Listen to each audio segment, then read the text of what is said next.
안녕하세요. 정성껏 TV입니다. 오늘은 소방시설관리사 연봉에 대해서 이야기를 해보려고 합니다. 이 자격증에 관심을 가지시고 또 도전하려고 하시는 분들이 또 가장 궁금해 하시고 가장 큰 이유가 되는 게 이제 연봉일 텐데요. 얼마인지 제가 말씀드리기는 좀 어려운 게 일단은 업무가 나눠져 있다고 했잖아요. 뭐 점검에 2회는 당연히 이제는 해야 되고 이거는 안 하면 큰일 나는 거고 점검은 확실히 하시고 또 보고서 작성이라든지 뭐 검토 정도는 할 수도 있겠고 작성도 할 수도 있겠고 또 지적을 정리를 해서 지적 내역을 정리를 해서 관계인에게 설명을 한다든지 알려준다든지 또 이게 공사로 이어지는 회사 같은 경우는 또 이 과정에서 일어나는 일들을 뭐 다 업무를 한다든지 뭐 이런 거에 따라서 업무 강도에 따라서 그리고 업무 시간이 있잖아요. 시간 뭐 현장에서 출퇴근할 수도 있고 또 주 5회를 일할 수도 있고 월 11회를 일할 수도 있고 뭐 주 2회를 일할 수도 있고 뭐 종합정밀 점검만 배치 신고 들어가는 것만 점검을 한다든지 회사마다 이런 시간이나 업무에 따라서 연봉은 천차만별입니다. 근데 일단 그 구인구직 사이트 보고 뭐 카페나 이런 걸 통해서 이제 정보를 얻으면 뭐 제가 이제 제 얘기만 할 수는 없는 거니까요. 이제 평균적인 얘기를 해드려야 되기 때문에 뭐 수도권 쪽은 지금 뭐 7천만 원 정도고 지방으로 내려가면 원래 조금 더 많이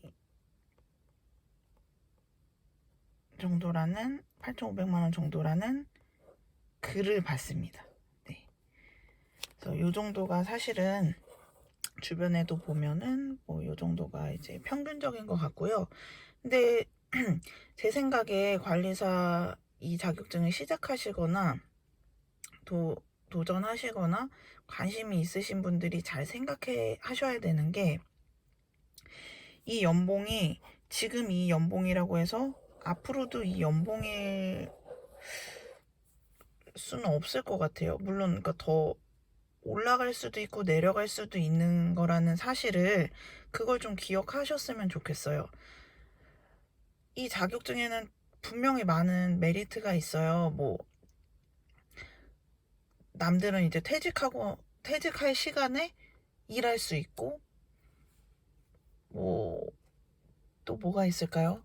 또 전문적인 자기 일을 가질 수 있고 안전에 대해서 뭐 성취감을 느낄 수도 있고 여러 가지 장점이 있는데 이 연봉도 하나의 장점 중에 하나라고 생각해서 저도 시작을 했는데 이 연봉 같은 경우는 예를 들어 이건 공무원이라든지 뭐 회사에서 계약을 뭐 5년마다 한다거나 10년마다 한다거나 이런 것도 아닙니다. 1년마다 한 번씩 주로 계약을 하게 되어 있는데 1년씩 계약을 하는 거죠. 근데 이제 변수가 있어요. 변수가 소방법이 바뀌는다든지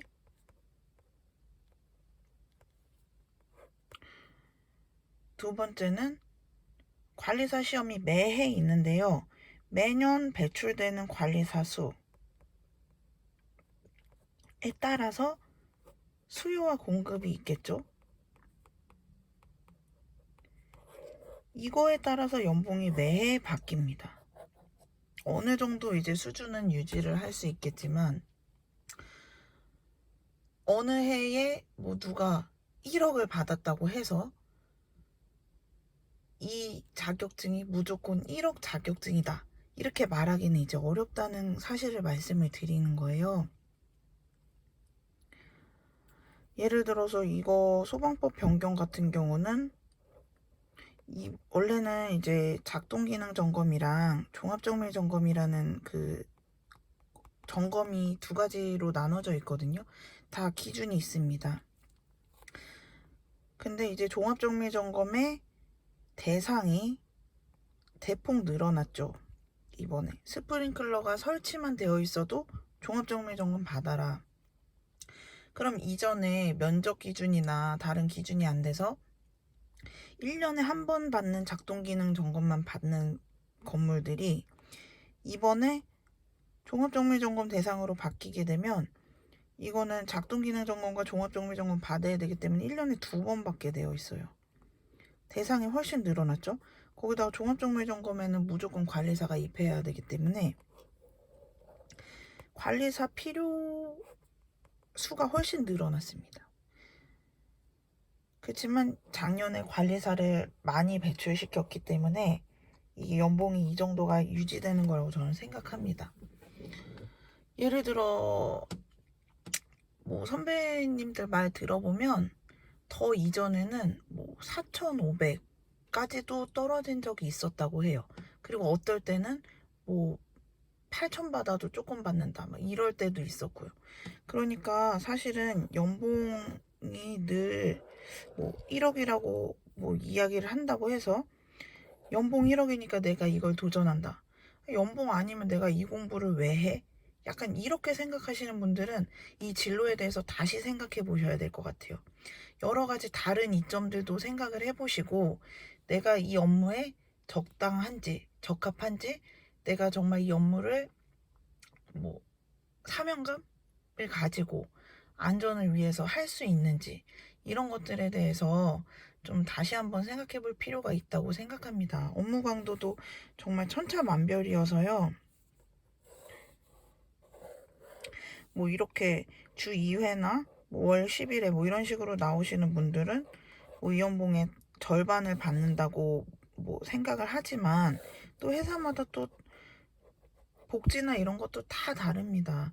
이게 뭔가 공무원이나 이런 것처럼 획일화되어서 딱 뭐 정해져 있는 게 아니기 때문에 어느 회사를 들어가느냐에 따라서 좀 굉장히 많이 다를 수도 있는 부분인 거죠. 그래서 결론으로는 현재 연봉은 평균적으로 이 정도이지만 앞으로도 이 정도일 거라고 말할 수는 없다. 조금씩 차이가 있겠지만 이 연봉 외에도 다른 부분들을 고려하셔서 이 직업에 대해서 이 자격증 도전하는 거에 대해서 좀 결정하셨으면 좋겠다. 이런 말씀을 좀 드리고 싶었습니다. 오늘 연봉에 대한 이야기는 여기까지 하겠습니다.